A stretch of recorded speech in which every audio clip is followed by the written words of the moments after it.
Quem nasce, nasce para crescer, quem cresce, cresce para frutificar e quem frutifica, frutifica para abençoar os outros. Agora é a hora e a vez do programa Paulo Cavalcante, que traz sempre uma novidade, alguém que está marcando história, escrevendo história. Esse é o nosso propósito de motivar as próximas gerações. Pois tive fome e vocês me deram de comer. Tive sede e me deram de beber. Era estrangeiro e me convidaram para a sua casa. Estava nu e me vestiram. Estava doente e cuidaram de mim. Estava na prisão e me visitaram. Então, os justos responderão: Senhor, quando foi que vimos faminto e te demos de comer? Ou te vimos sedento e lhe demos de beber? Ou como estrangeiro e lhe convidamos para a nossa casa? Ou estava nu e vestimos o Senhor? Quando foi que o vimos doente ou na prisão e visitamos? E o Rei dos Reis responderá: Eu lhes digo a verdade.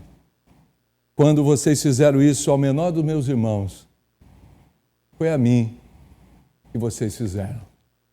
Eu estou lendo em Mateus, Evangelho, capítulo 25, do versículo 35 até o 40. Hoje, eu vou conversar com a filha da dona Maria Belandetti e do seu Daniel Menezes. Nascida em 2 de agosto de 1975. Ela já está aqui do meu lado, em Itamaraty, Minas Gerais. Ela é esposa do Josué Fernandes Capelão, coronel da reserva, e também mãe de Daniele e de Emanuele. Chegou em Porto Velho em 1987, sabe? Já está aqui do meu lado. A enfermeira de carreira, capelã hospitalar, fundadora da capelania do Hospital de Base, a irmã, como é conhecida, Lucininha Menezes Marielle, está aqui do meu lado e daqui a pouquinho nós vamos destrinchar a vida dela depois da vinheta.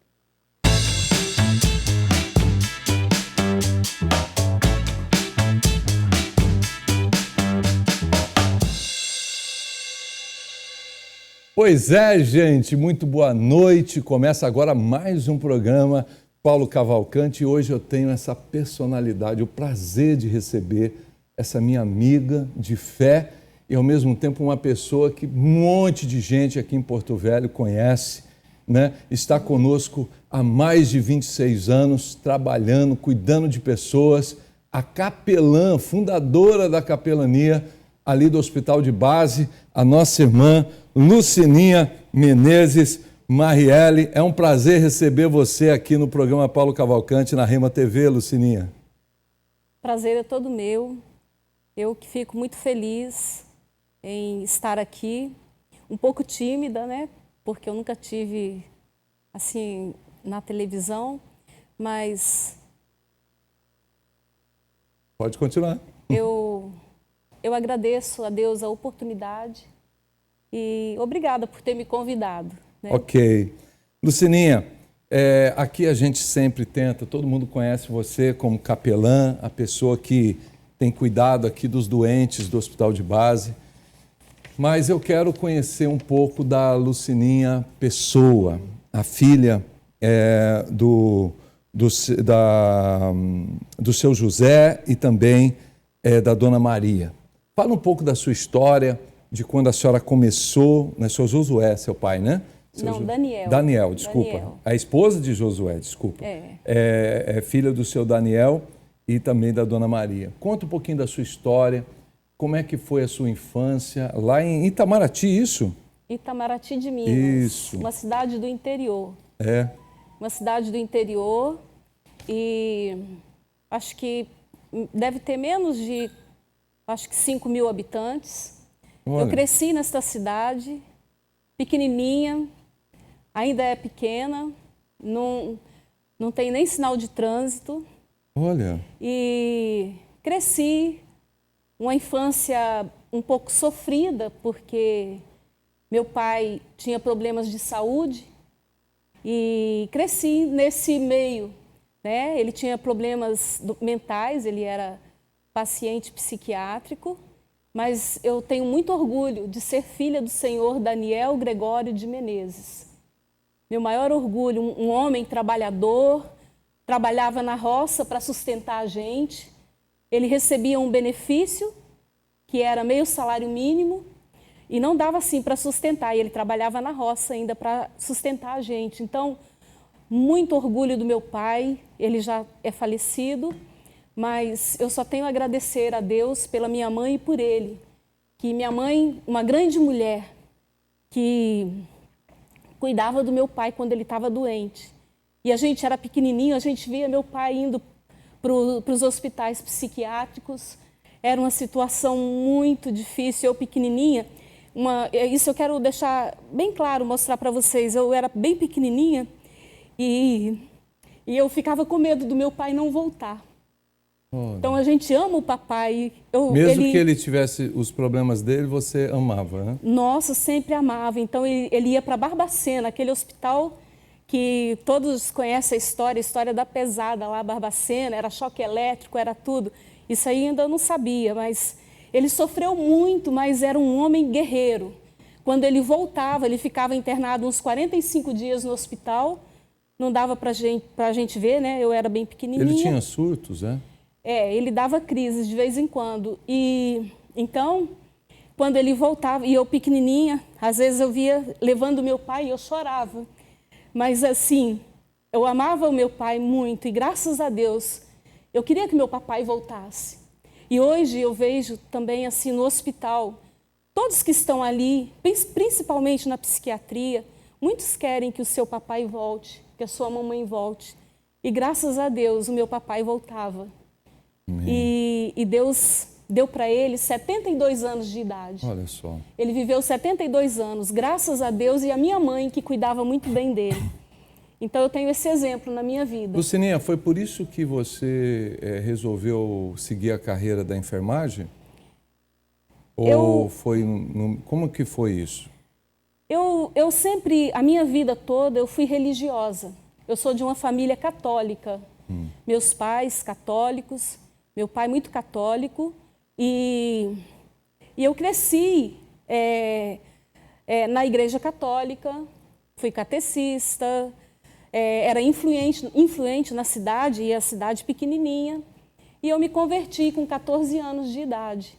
Antes de eu me converter, eu recebi um folheto, Ele Quer Ser Seu Amigo. Você já era cristã, seguia a tradição da família, Isso. Católica, que é uma cristã praticante. Sim. Mas, em um certo momento, você sente que precisava de algo mais. Isso. Quando foi que aconteceu isso? Eu era muito religiosa, ia na missa todos os domingos, não deixava de ir à missa. E eu estava entrando na adolescência. Naquela fase tão linda que a gente questiona tudo, que a gente quer aprender mais, eu queria saber mais sobre Deus. E fui buscando. E nessa busca, eu me converti na Igreja Batista, né? Aceitei a Jesus, sendo religiosa, aceitei a Jesus na Igreja Batista, lá da minha cidade. Como é que foi isso? Foi um convite? Foi uma amizade? Foi um culto? Como é que foi? Eu tive muitos amigos cristãos. Pequenininha, tinha uma irmã que convidava para ir para EBF, aí minha mãe deixava a gente ir, eu ia para EBF. EBF é a Escola Bíblica de Férias, né? Isso? Conta isso? A história para as crianças. Quando as crianças ficam muito ociosas, principalmente a Igreja Batista tinha muito isso, depois espalhou para as outras igrejas. Havia um órgão, eu acho que eu lembro desse órgão que fazia isso aí, era uma entidade até que dava cursos, né, de EBF. Aí eles criavam essas escolas para arregimentar essas crianças, para elas não ficarem na rua, não ficarem sem aula, e davam um lanche, faziam atividades, era muito gostoso, história, né? Muito importante isso. E nessa igreja que eu fui, era a Igreja Evangélica Congregacional, lá na minha cidade. Congregacional. E Congregacional foi a primeira igreja a fazer escola bíblica dominical no Brasil, né? Você sabia disso? A primeira igreja, né? Não sabia que ela tinha sido a primeira. Eu sei que aí isso eu fui aprendendo. Então, com 14 anos de idade, naquela busca, eu já estava deixando de ir à igreja aos domingos. Aí minha mãe falou para mim, Lucininha, Você tem que ter uma religião, seja ela qual for. Aí eu falei, mãe, amanhã eu vou na Igreja Batista. Aí na hora meu pai falou, na Igreja Batista? Não, nós somos católicos e nós temos que ficar na Igreja Católica. Aí eu disse, pai, eu estou mudando para uma coisa boa. Se eu estivesse mudando para um caminho mau, mas eu estou indo para um caminho bom. Você estava achando o seu lugar, não é? Isso. Que quando a gente entrevista assim, nosso programa é um programa aberto. Pode parecer assim, e não é um programa religioso, né? É um programa de entrevista. Mas o que acontece assim é que às vezes a pessoa fala, mas eu não era cristão. Claro que você é cristão como católico, ninguém está fazendo acepção de pessoas. Mas tem sempre aquela pessoa que ela se adapta melhor a determinada situação. No caso, ela estava se sentindo mais acolhida dentro da igreja evangélica. E naquela busca, aquele momento... aquela busca minha, né? E eu fui participando da igreja. E ali eu procurei crescer o máximo que eu podia. Recebi uma revista da Escola Bíblica Dominical, estudei ela todinha. E aí fui crescendo, fui procurando crescer, conhecendo Deus. Na minha igreja também não tinha pastor, só ia pastor uma vez por mês. E no outro ano, eu vi uns missionários, eles foram pregar na igreja e dentro do meu coração eu senti o chamado para ser uma missionária. Não sabia, mas ali eu senti, e depois de muito tempo eu fiz o curso normal antigamente, né, que é para professora. Eu fiz o normal, que era o ensino médio, me formei para professora de 1º a 4º ano. Se chamava normal aquela época. Isso. Né? Depois eu fiz o curso de auxiliar de enfermagem. E aí O que te motivou a fazer? É por conta das missões ou por conta do seu pai, ou foi o que tinha no momento? Não, eu tinha vontade de fazer o curso de auxiliar de enfermagem e eu fiz um concurso na minha cidade, passei como professora e trabalhei acho que foi 1 mês ou 2, e depois me chamaram para o posto de saúde, porque eu estava fazendo o curso de enfermagem. E aí eu fiquei sempre na área de enfermagem, trabalhei muito em saúde pública. Trabalhei na minha cidade, no posto de enfermagem, depois em Belo Horizonte. Isso em Itamaraty, de Minas. Isso em Itamaraty, de Minas. Aí depois eu fui para o seminário. Seminário da igreja? Seminário Teológico Batista Mineiro. Aí eu fui para lá, eu ia para o Rio de Janeiro, que é o IBER, hoje é o SEC. Hoje eu esqueci o nome do seminário lá. Nós temos algumas fotos, Lucininha. Eu acho que a gente tem, não sei se está no jeito aí, começando da família dela, aqui já está no final. Joga mais aquelas primeiras, mais. Isso. Isso aí é bem no final. Isso, agora melhorou, mais para trás ainda. Tem a foto da família dela, aí é quando ela chegou no hospital de base, vai mais para trás, isso. Aí nós temos, isso é o pai, né? Esse é o meu pai, minha mãe, Maria, meu pai. Você parece muito com a sua mãe. E você tá linda, de camisa azul, Hering, Brasil, é você? Sou eu. Olha, seu irmão. Meu pai, minha mãe Maria, meu pai Daniel, minha mãe Maria, meu irmão Lucinei, meu irmão adotivo, Cildimar. Olha só. E ele foi para lá pequenininho, Gente, parece que é uma família atual, né? E já faz, essa foto tem o quê? Uns 30, uns 40... Eu estou com 53 anos, né? Ali eu devia ter, acho que uns 8 anos de idade ou 10. Não, tem mais. Você tem uns 12, 13 anos acho aí. que uns 12 anos. Não lembro assim a minha idade ali. Então já tem 40 anos essa foto, né? Como o tempo passa, né? E esse meu irmão é adotivo. Quem adotou ele foi minha avó e o meu avô. Mas é seu irmão mesmo, está com vocês até hoje? Nossa, ele é do nosso coração e a minha avó que adotou. Só que como a gente cresceu junto, aí ele chamava minha mãe de mãe e meu pai de pai. Olha então, só. Aí, ele é irmão da minha mãe, só que... Aí no seminário, você... Aí eu fui, eu ia para o Rio de Janeiro, aí já, na nossa igreja já tinha pastores. Aí ele disse assim, o pastor disse, olha, em Belo Horizonte tem um seminário de educação religiosa, você podia ir para lá, fazer o seminário lá. Aí eu desisti de ir para o Rio de Janeiro e fui para Belo Horizonte. Belo Horizonte. Aí eu fui para lá em 1990, 93. 1993. E lá eu encontrei o meu amado esposo. Ele estava fazendo... Era pastor em Campinas nessa época. Foi lá que você encontrou o capitão? O meu coronel. Esposo.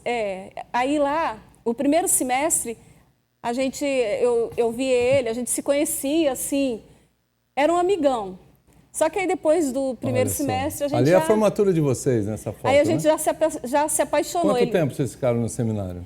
Ficamos 4 anos. 4 anos. Naquela época ele já era militar ou não? Não, ele não era militar, ele era da Polícia Civil. Polícia Civil. É porque ele estava em Ji-Paraná, ele trabalhava em Ji-Paraná. E aí, mas aí ele saiu de Ji-Paraná, pegou uma licença e foi fazer o seminário. Foi fazer, Deus já tinha chamado ele para ser pastor e ele não estava ouvindo. Ele não queria ser pastor. E como vocês se manteram esse tempo todo lá no seminário? Vocês tinham pessoas que ajudavam? Porque não é fácil, seminarista é complicado vir seminarista. Eu fui aí para o casamento de vocês, né? Olha como vocês estão bonitos. Eu fui para o seminário... Uma vida inteira pela frente, sem saber como que ia ser, né? Eu fui para o seminário e quem me sustentou foi a minha igreja, até o 3º ano. E ele... as igrejas sustentavam ele, também as pessoas, né, ajudavam ele no seminário. E eu morava no internato do seminário. Isso. E ele não morava no internato, ele morava com as pessoas que ajudavam ele lá no seminário. Tinha um senhor que liberou para ele morar na casa dele, porque os pais dele moravam muito longe. A mãe e o padrasto, então aí ele morava lá perto. Ele também trabalhou lá no Colégio Batista. Olha que coisa linda. E aí, foi lá que vocês se conheceram? Namoraram quanto tempo? Nós namoramos os anos do seminário. Ele queria se casar antes. Eu falei, não quero me casar antes, não. Eu quero me casar depois que eu me formar. Sim. E aí, nós nos casamos em 1997, em março. Olha só. Porque eu trabalhava também, eu tinha feito concurso lá em Belo Horizonte, eu trabalhei na Prefeitura de Belo Horizonte, eu trabalhei acho que foi 1 ano e 6 meses. Trabalhei em outros locais lá na saúde, mas em 95 eu fui para o posto de saúde, a prefeitura. Vocês se casaram em 96? Não, nós nos casamos em 97. E aí casaram e já vieram para Rondônia? Eu fiquei trabalhando até fevereiro, aí até janeiro. Em fevereiro, eu vim para cá, para a minha cidade, para Itamaraty de Minas, e nós ficamos arrumando as coisas para o casamento, aí casamos no dia 22 de março de 1997. Olha Vamos só. fazer 28 anos de casados. Interessante agora. Que fevereiro e março é mês de mudança para você, né? Parece que é mudança de vida, mudança, Isso. né? E nós estamos em março novamente, né? Já são 26 anos depois. Me diz uma coisa, o que trouxe vocês para Rondônia? Aí meu esposo tinha formado e ele tinha que voltar para o estado. Aí ele falou para mim, eu vou voltar para Rondônia, porque a minha licença já venceu, está vencendo, e eu vou voltar para lá para trabalhar como capelão. Mas o teu esposo, como ele tinha vindo de Ariquemes? De Ji-Paraná. De Ji-Paraná. Ele já era de Rondônia? Ele é natural daqui? Ele é mineiro. Mineiro? Ele é mineiro. Ele veio para Rondônia com o primo dele, passear. O primo dele estava vindo de mudança, ele ia passar 3 meses aqui. Sei. Aí desses 3 meses ele apaixonou por Rondônia e ama Rondônia. Era aquela época que estava tendo possibilidades. Isso. Foi aí que ele se prestou algum concurso para fez o concurso para a Polícia Civil. E aí ele passou na Polícia Civil. E aí ele bebeu a água do Rio Madeira e se apaixonou. E eu também. Ji-Paraná, acho que ele bebeu água, acho que tem outros rios lá também, né? Lá eu não sei, mas eu sei que ele se apaixonou e ama Rondônia, eu também amo muito Rondônia. E aí foi isso que fez com que ele voltasse? Ele voltava se fosse para fazer um trabalho religioso no meio da polícia. Sim.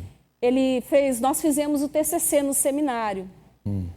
No seminário, nós tivemos a oportunidade no último semestre, aliás, no último ano do seminário, de fazermos, o nosso reitor lá, ele deu para nós o curso de capelania hospitalar e escolar.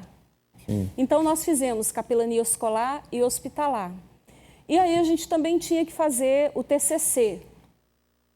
O TCC dele, eu não sei falar o nome, como que era, eu sei que ele estava fazendo um trabalho voltado para a Polícia Civil no estado de Rondônia.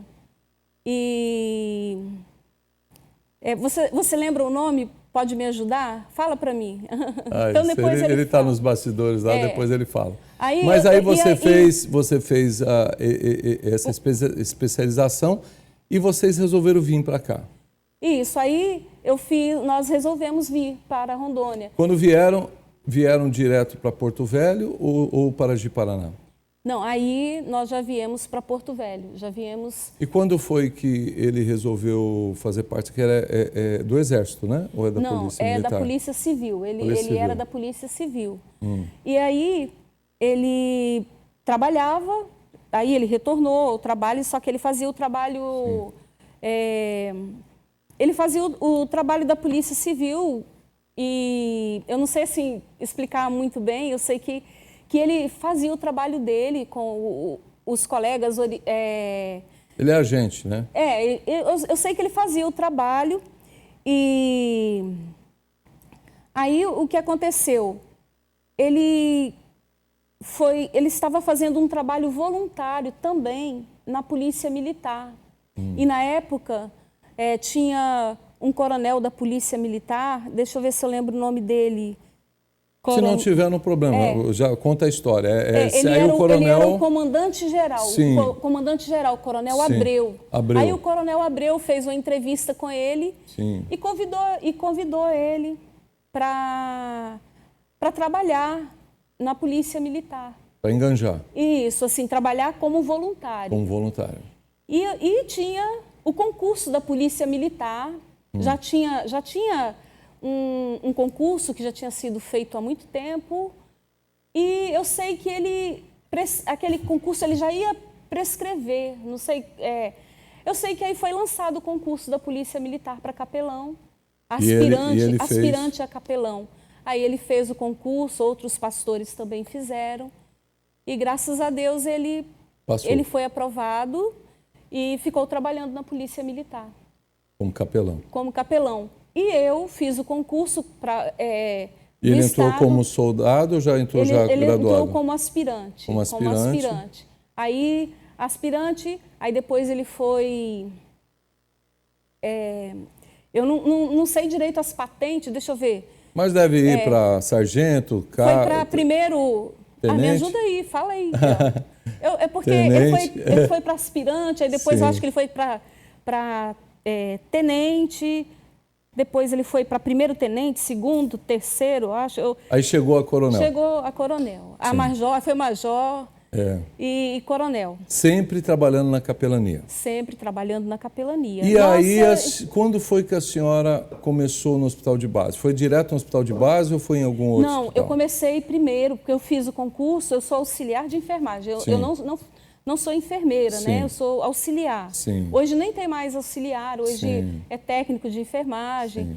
A senhora entrou como auxiliar de enfermagem? Como auxiliar de enfermagem, foi o curso que eu fiz. Sim. E eu sempre, assim, trabalhei muito bem como auxiliar de enfermagem. Eu fazia um curativo... Aí a senhora fez o curso... Eu fazia um curativo excelente. Sim, entendi. A senhora fez o curso já imediatamente, nesse ano de 97, é isso? Não, meu curso de auxiliar de enfermagem eu fiz em 1900. O seu concurso para entrar no hospital de base? O concurso foi em 1997, eu fiz 97. No mesmo ano. E aí passou? Eu passei para o E começou a trabalhar, trabalhar quando? Eu passei para o hospital e passei também e fiz um concurso da prefeitura. Sim. E eu optei pelo estado. Aí fui para o hospital de base. Eu fui trabalhar no berçário. Em que ano você começou a trabalhar? Eu comecei a trabalhar em 2 de março de 1998. 98. Acredito que foi 17 de março, porque deu entrada em 2 de março. Sim. E trabalhava lá no berçário. Para mim foi muito... Eu gostei muito de trabalhar lá no berçário, mas eu tinha uma dificuldade muito grande em puncionar a veia. Eu não conseguia e não conseguia ainda puncionar a veia. São 26 anos, né? Isso. Sou ótima em esterilizar material, em fazer curativo. E criança não é fácil, né? Puncionar a veia. De adulto já é bem mais fácil, mas de criança... E eu agradeço a Deus, assim, eu quero até expressar... É para aquela câmera ali que eu olho? Tanto faz, aqui, ó. Eu quero agradecer a Deus de coração, a todos do berçário que com carinho me ajudaram. Eu sei que não foi fácil. Eu não conseguia, às vezes, puncionar a veia. Eu pedi ajuda das meninas e elas me ajudavam. Eu sei que não foi muito fácil para elas. E aí eu falei, e todos os dias eu ficava muito triste, eu falei com meu esposo, amor, eu vou sair do hospital. Mas sabe o que eu acho, irmã? É que a senhora é muito empática, né? O pouco tempo que eu lhe conheço, a senhora é uma pessoa muito amorosa, muito empática, sofre a dor do outro, se preocupa pelo outro. São poucas pessoas assim hoje, viu? Tá em queda isso. As pessoas, elas estão muito individualistas. E você pulsionar um bebê, por mais que você sabe que você está fazendo uma coisa boa para ele, não é fácil, né? E eu imagino como doía na senhora isso, né? Trazia um medo de furar errado, né? Então isso... E aí a senhora tinha essa dificuldade. E eu acho que isso aí também, não sei se... E a senhora estava quase pensando em pedir as contas. Eu não sei se tem muito a ver, eu vou abrir um parêntese aqui. Quando eu era bebezinha, a minha mãe, meu pai saiu do hospital chorando porque eu estava muito mal e eles acharam que eu ia morrer. Sim. Porque eu peguei uma infecção muito grave e meu pai saiu chorando do hospital. Sim. E aí eu sei que a minha mãe, ela teve um sonho e eu sei que depois ela falou para o meu pai, nós vamos ter a Lucininha de volta. Então Deus permitiu que eu vivesse. Sim. E aí a minha mãe falava que até na minha cabeça eles pulsionavam a veia. Eu não sei o que aconteceu. Talvez a psicologia ou os psicanalistas explicar isso. Fica na mente, né? Não sei se eu tive esse trauma. Então eu ainda não venci esse trauma. Sei. E até hoje ainda não sei pulsionar a veia. Mas eu estou falando isso porque E a senhora tem dificuldade para tirar sangue, por exemplo? Tenho dificuldade. Mas fala assim, quando vão tirar o sangue da senhora. Não, eu era doadora de sangue, não tenho dificuldade. Não tem dificuldade. Né? Tem gente que quando é assim, é traumatizada, tem medo. Na época de enfermagem, antes do bebê, eu via feridas, eu via tudo assim, eu consigo ver... na época fazia um curativo muito bem, então... Lucininha, eu quero falar sobre algo, eu quero reservar uma parte do programa para falar sobre umas coisas muito importantes. Eu tenho que andar um pouco mais rápido, mas eu quero dizer uma coisa. Então, nesse momento que você estava sofrendo, estava no momento ali, meu pai, eu consigo cuidar, eu dou atenção, eu sou uma boa enfermeira, mas eu não consigo pulsionar uma veia, eu acho que eu vou desistir. O que aconteceu? Aí qual foi a decisão que você tomou? Como Deus falou com você? O que foi que você viu ali no hospital de base que você falou, eu posso ser mais útil dessa forma? Aí meu esposo falava assim para mim também, Lucininha, veja por outro lado, você é formada, você tem o curso de educação religiosa, capelania, conversa com o diretor do hospital. E aí... Antes disso também, lá no hospital, eu via a necessidade também, quando as mães recebiam a notícia que o bebezinho tinha ido a óbito. Era muito difícil, aí isso também mexia com o meu coração. E aí meu esposo falando, olha, veja, conversa com o diretor. E graças a Deus, naquela época, o diretor do hospital era o doutor Eliú Cabral. Eu conversei com ele, eu falei, doutor Eliú, eu gostaria de saber se o senhor permite eu implantar a capelania no hospital de base. Eu sou bacharel em educação religiosa e tenho especialização em capelania hospitalar. E aí ele permitiu. A minha chefe do berçário, na época, ela ficou brava, ela falou assim, eu não queria me liberar. Mas aí ele falou para ela, olha, deixa ela fazer a obra de Deus. Porque o doutor Eliu Cabral tem um irmão que é pastor, o pastor Eliel Cabral. Então ele entende o que é o chamado. E nessa época, Lucininha, não havia nenhum tipo de atendimento. Só algum pastor que ia lá de vez em quando fazer uma oração, mas não tinha uma coordenação, não havia uma capela, não havia uma administração para exercer a capelania, né? Que é algo muito importante dentro do hospital, tanto como a assistência social e também como a psicologia também é. E trabalha junto, né? Que é um amparo espiritual que é dado ali naquele momento de um óbito, naquele momento em que uma pessoa está ansiosa, está numa situação difícil e o capelão vai lá, faz uma prece, ora, unge quando necessário, acompanha o padre, acompanha o pastor, acompanha o espírita que vai lá também fazer o trabalho dele. É um momento bem complicado e que é necessário, né? E você viu essa necessidade? Isso, eu vi a necessidade, mas já existia no hospital uma capela. A capela, ela não era dentro do hospital, porque essa capela foi construída já desde o início do hospital, acho que na sua concepção. Isso. Mas ela funcionava sem uma administração, sem né? uma administração, mas tinha um padre que ele ia lá no hospital e ele era bem velhinho, era o padre Alexandre. Ele andava de bicicleta e ele ia lá, atendia, ia na UTI, orava pelos pacientes. Aí já tinha o padre Alexandre, que sempre ia no hospital. E também essa coordenação não existia, porque quando um pastor ou um padre queria fazer visita, outros, eles passavam pelo serviço social. Sim. Era o serviço social que encaminhava eles. Que é ótimo, mas que às vezes não tem a expertise da religião, né? Que é necessário ter. Isso, aí o serviço social que fazia.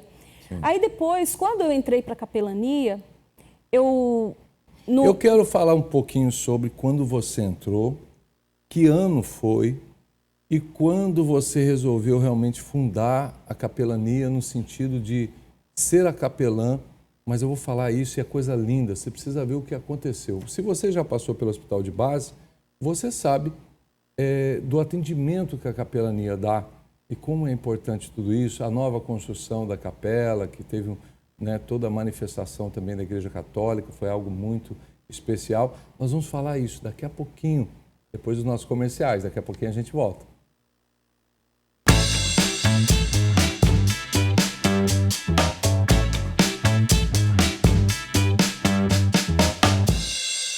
Meus amigos, com apenas 2 anos de mandato como deputada federal, destinei 90 milhões em emendas parlamentares para o estado de Rondônia, sendo 55 milhões somente para a nossa amada Porto Velho. Esses recursos irão atender você na saúde, educação, assistência social, infraestrutura, esporte, cultura e regularização fundiária. Continuarei trabalhando com muito empenho para atender a nossa população. Vamos juntos, vamos firmes e Deus na frente. Aqui, cada cliente é tratado com atenção e cuidado, seja para atender as necessidades do lar, do comércio ou da indústria. Com produção própria, garantimos qualidade e inovação em cada fórmula. Atendemos desde famílias até grandes empresas com soluções que se adaptam às necessidades de cada cliente. Imagina só você estudar em uma escola com salas novas e estruturas modernas, tudo pensado com muito carinho para dar mais conforto e qualidade no ensino. Isso agora é a realidade para centenas de alunos da Escola Honorina e Josino Brito. Cirone, ele é um deputado que ele tem olhado muito para a questão da educação. E assim, ele esteve na escola, né? Ele é um deputado que anda muito nas escolas e, enfim, em vários setores aí públicos. E ele viu essa necessidade e ele lutou por isso, né, junto com o governo de estado. E graças a Deus deu certo, né, e vai sair um sonho aí que estava no papel há muitos anos. Educação é a base do futuro e o deputado Cirone Deiró sabe disso. Por isso ele segue firme trabalhando para garantir que os alunos tenham escola de qualidade e ensino de excelência. Quer ficar por dentro de mais novidades como essa? Siga nas redes sociais o deputado Cirone Deiró e fique por dentro de tudo.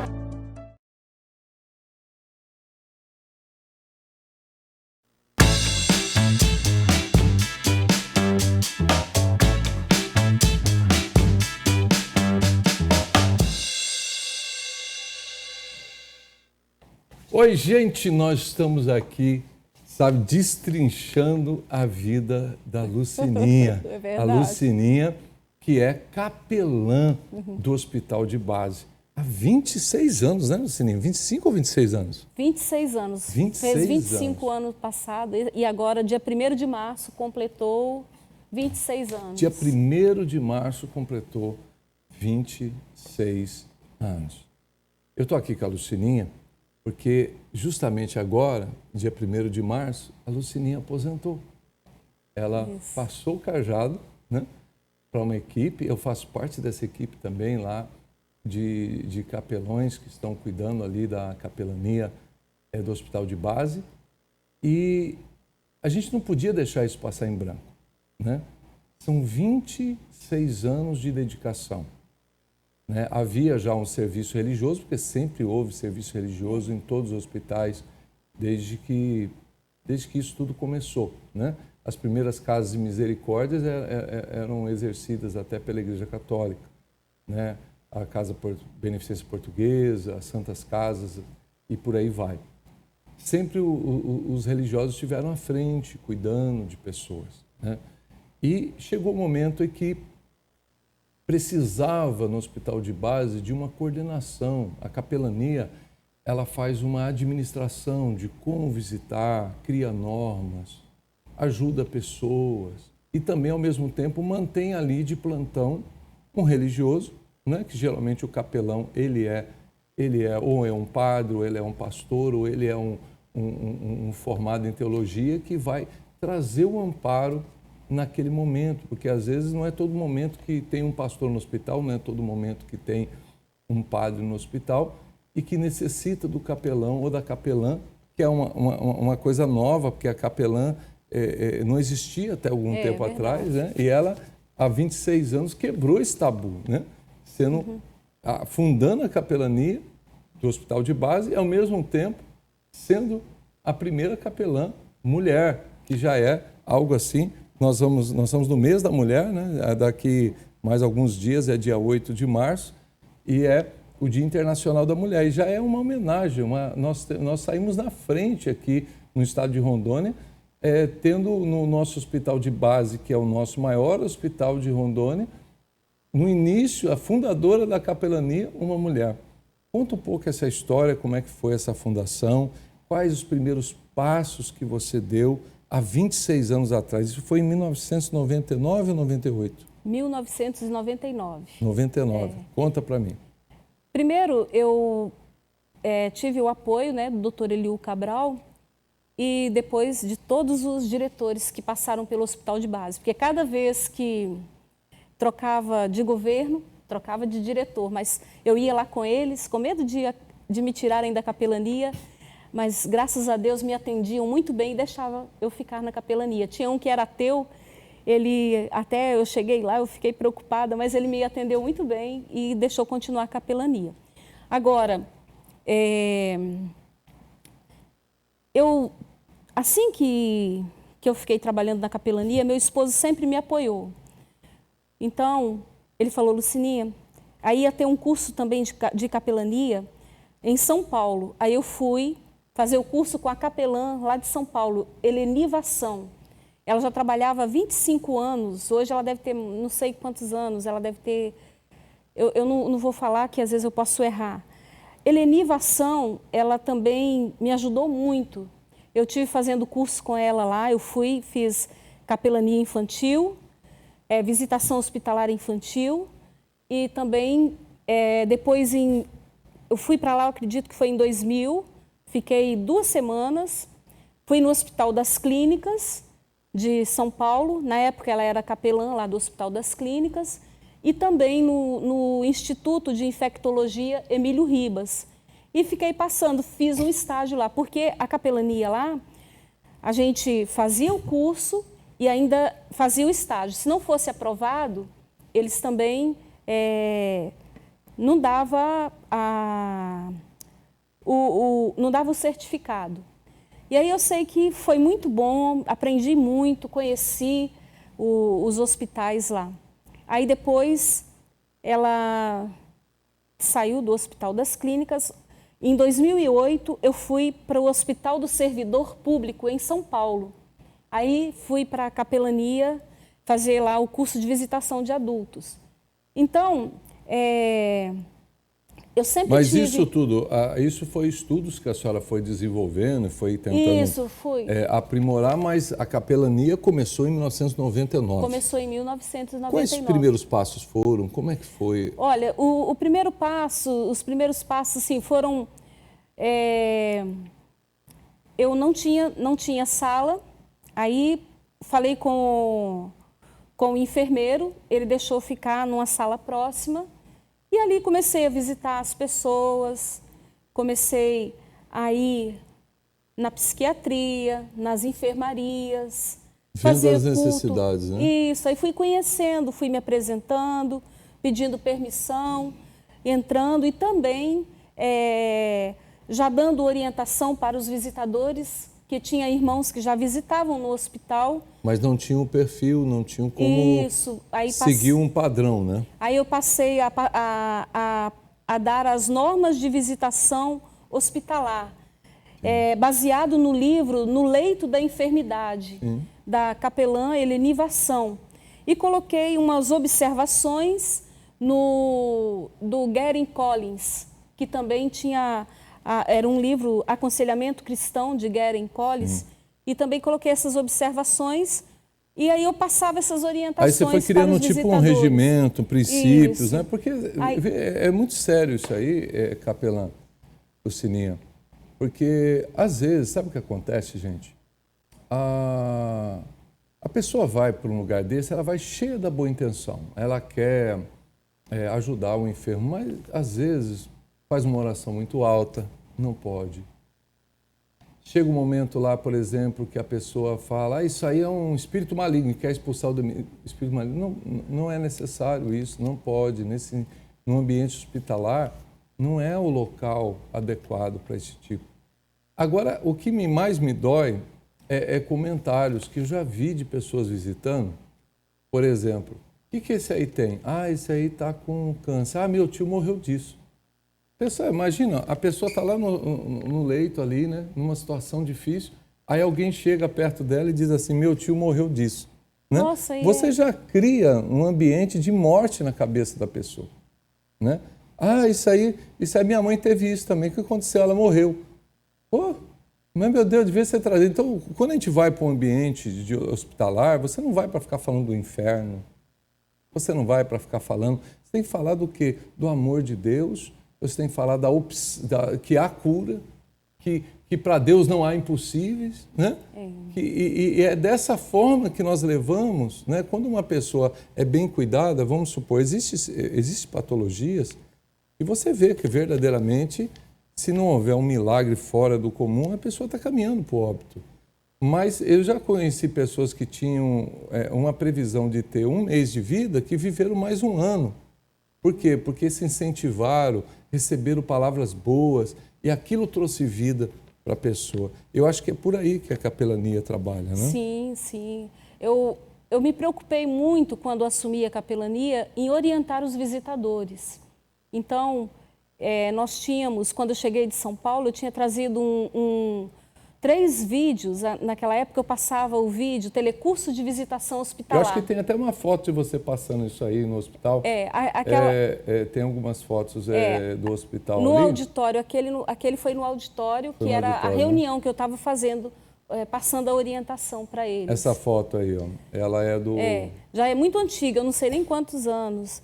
Eu sei que eu estava passando orientação. E ali a senhora pode continuar. Eu levava uma televisão, aí passava o telecurso de visitação. Aí, nos primeiros anos, tinha uns que assistiam 3 sábados. 3 sábados. e eu passava esta orientação e também eu passava as normas básicas, orientando como visitar no hospital, e eu enfatizava muito na visitação essa questão, respeitar o paciente. Não é porque a gente está ali que ele é obrigado a receber a nossa visita. Então, a gente cumprimenta, boa tarde, boa noite, boa tarde, como que o senhor está, como a senhora está. Se ele quiser, ele vai falar como ele está. Então, eu dava as orientações para que os visitadores fizessem uma visita agradável para o paciente. E nessa questão, eu me preocupava muito, porque as nossas palavras, elas têm que ser palavras agradáveis. O que eu oriento ainda hoje para todos os visitadores, não deixe o paciente nervoso. Se o paciente está ali, ele está em desvantagem, ele está num momento fragilizado, a gente vai para levar palavras de conforto, de consolo, não discutir religião com ele, se ele é de outra religião, respeitar a religião dele, mas você está ali para levar o grande amor de Deus para ele. Então, isso eu orientava muito para os visitadores religiosos e ainda oriento. Isso aí é na capela, né? Essa é a capela. Essa é a nova capela que foi construída. Foi feito um projeto para a secretaria pedindo autorização para construir essa capela no hospital. Só que o hospital não tinha recurso para construir. A Igreja Católica construiu essa capela. A enfermeira que estava...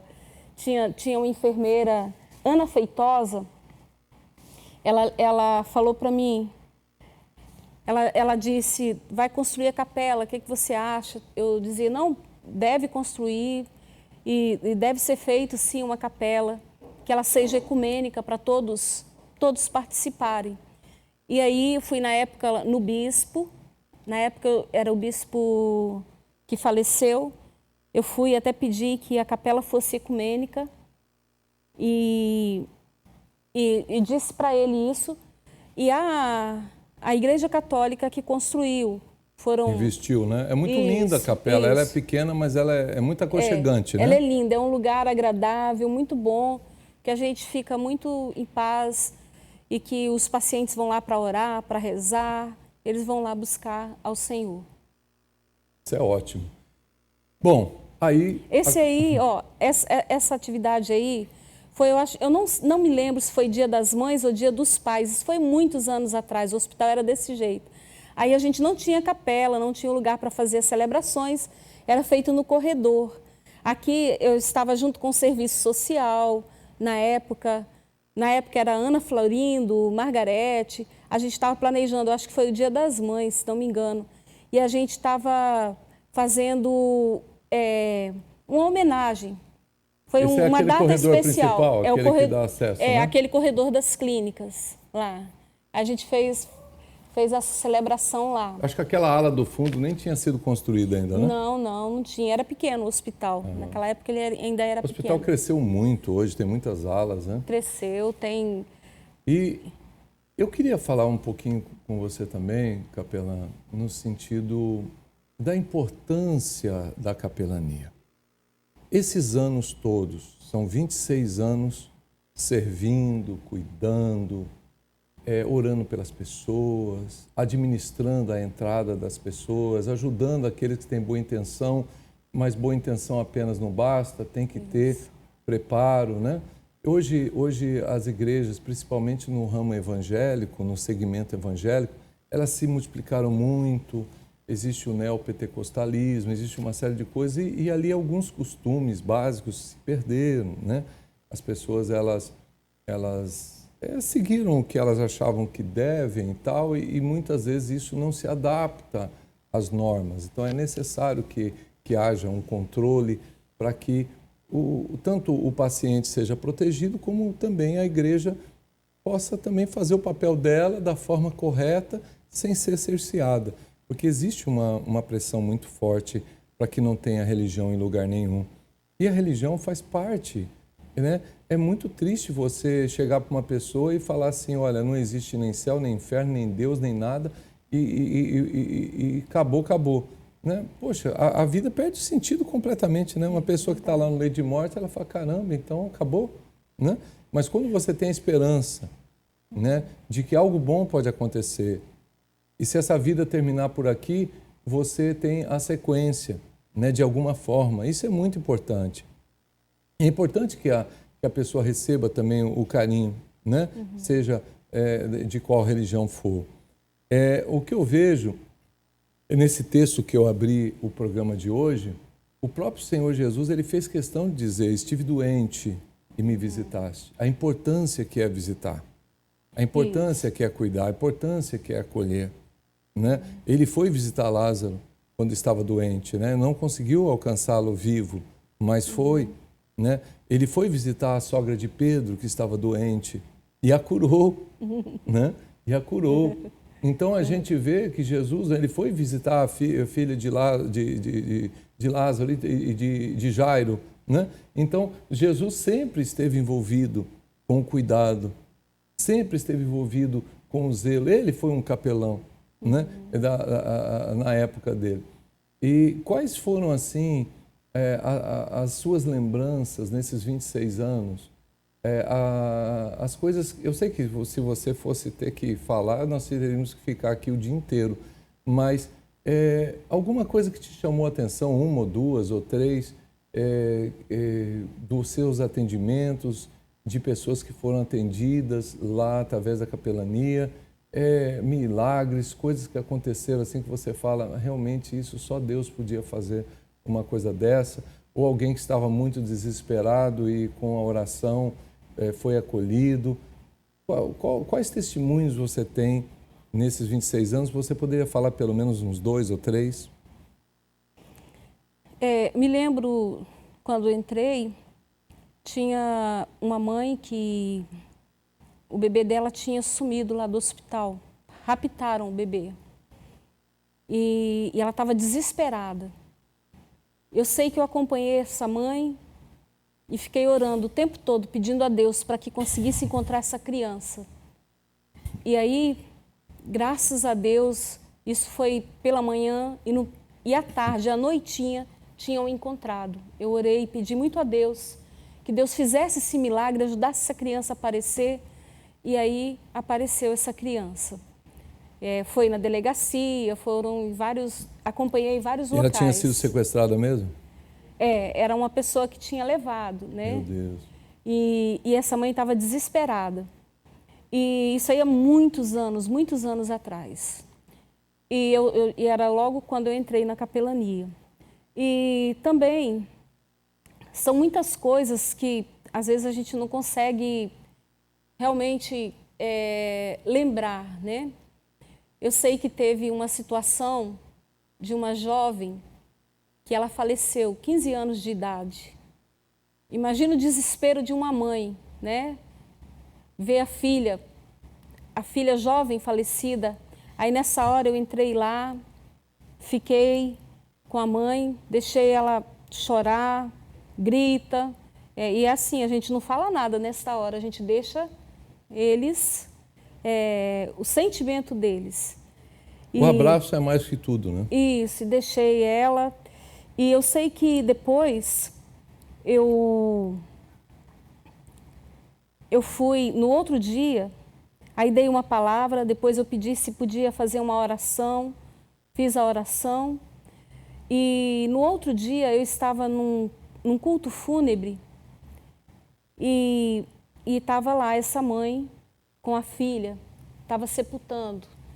Aí eu também participei deste sepultamento, orei, pedi a Deus pela família. Então esse foi um momento também muito marcante na minha vida. Outra situação foi um jovem, também um rapaz muito jovem. Eu acompanhei a família, eles não acreditavam que ele tinha falecido. Acompanhei até o necrotério e ali eu deixei a família ver o paciente, ver esse jovem. Eles choravam, eles oravam para o jovem ressuscitar, a dor era muito grande, eu também chorei com eles. E ali eu prestei aquele apoio, deixei eles desabafar bastante e depois eu orei com eles. Então isso, e em outras situações visitei na UTI, orei, cantei com os pacientes, com o paciente e logo após isso também ele veio a óbito, ele faleceu, ele Já pôde houve, falecer. então, esses casos que eu acho assim interessante de você ser a última voz da pessoa, né? Isso, já a última fiz pessoa várias que ela vezes. pegou na mão. Geralmente a pessoa quer falar algo, né? Quer deixar um recado para alguém. Olha, fala para minha filha, ou fala para o meu pai, ou fala para minha esposa. É algo assim, gente, que não tem preço uma coisa dessa, né? Eu acompanhei uma criança que o pai dele estava numa semi-UTI e aí eu falei, você quer falar alguma coisa para o seu pai? Ele não estava conversando e aí você quer falar? Ele falou, eu quero falar para o meu pai. Aí ele pediu perdão ao pai dele, pequenininho, pediu perdão e falou que amava o pai dele. E aí eu sei que eu deixei ele à vontade para ele falar o que ele queria para o pai dele. E depois o pai dele também veio a falecer. São várias situações, mas eu sempre me coloquei à disposição. Por exemplo, graças a Deus, meu esposo é muito compreensivo, porque eu também o compreendia. Muitas vezes na polícia militar, era madrugada, era altas horas da madrugada, eles ligavam, faleceu o policial tal, ele ia correndo e ele ia lá atender a família, atender o policial, a família do policial. Então, a gente entendia um ao outro e ele, graças a Deus, eu sempre tive o apoio do meu esposo. Se eu precisasse ficar no hospital até 10 horas da noite, eu ficava. E era tranquilo, ele compreendia, as nossas filhas também compreendiam, porque sabia que eu estava lá atendendo no hospital. Então, eu sempre me prontifiquei, eu sempre fiquei pronta para o hospital. Por isso que... Acaba não sendo uma profissão e sim uma missão, né? Muitas vezes os uma irmãos... vocação, né? Isso, os irmãos ligavam, Lucininha, estou precisando fazer uma visita no hospital, eu tenho um paciente que precisa ser batizado, a congregação cristã, eles fazem o batismo. Se o paciente estiver lá e pedir para ser feito o batismo, o paciente às vezes não pode ir na igreja, eles levam o tanque lá, montam o tanque de batismo e os médicos autorizando, é feito o batismo lá no hospital. A gente acompanha, organiza tudo para que seja feito esse batismo. Então, a capelania, ela é essa função. É trazer o consolo tanto para quem vai ficar bom e vai sair, como aquele que talvez seja as últimas horas da vida dele e ele vai ter uma passagem feliz. Lucininha, o nosso tempo está acabando. Sim. E você está indo para a aposentadoria. Isso. São 26 anos de trabalho como capelã. Eu quero deixar o meu muito obrigado em nome de Rondônia, em nome de Porto Velho, em nome de todas as igrejas cristãs. Eu como cristão faço isso, em nome da nossa população. Porque o trabalho que você deu esses 26 anos é maravilhoso. Né? Tem a sua companheirinha lá também, Dona Irene. Isso, eu tenho, né? Nós temos a Irene, que também sempre está lá, trabalha conosco, ajudando, também ajudou a construir a capela, vai atrás de tudo, ela cuida daquilo como se fosse a casa dela. A Irene é um amor de pessoa. Isso. E eu queria que você desse suas considerações finais. Você tem 1 minuto ali e nós já estamos encerrando. Fica à vontade. Tá, eu quero agradecer, né, em primeiro lugar, a Deus por tudo que Deus permitiu que eu fizesse em Rondônia. E agradeço também pela minha colega de trabalho, a Irene, que também a gente trabalha junto há muitos anos. E eu agradeço a todos os pastores, a todas as igrejas que nos apoiaram, que sempre tiveram conosco lá no hospital. E o que eu quero assim dizer para todos os visitadores o mais importante na visitação religiosa é você levar o amor de Deus para as pessoas você tratar o outro como você gostaria de ser tratado.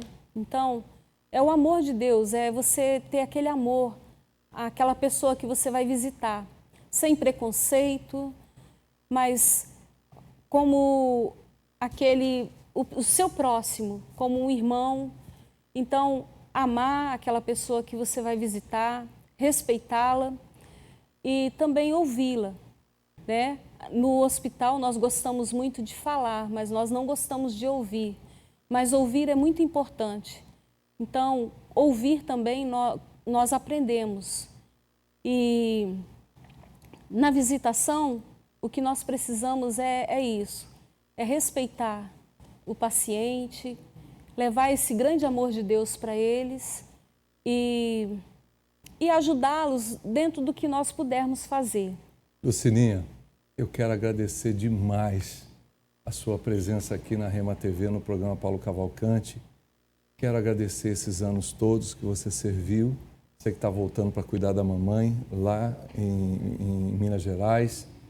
Que a sua volta seja abençoada. Eu sei que é difícil deixar todo mundo aqui, mas eu sei que é uma missão também que você tem pela frente. Falando em missão pela frente, que Deus te abençoe e te guarde. Que Ele faça resplandecer o rosto dele sobre você, que Ele te dê a paz. Esse foi o programa de hoje. Que Deus te abençoe. Forte abraço. Tchau, tchau.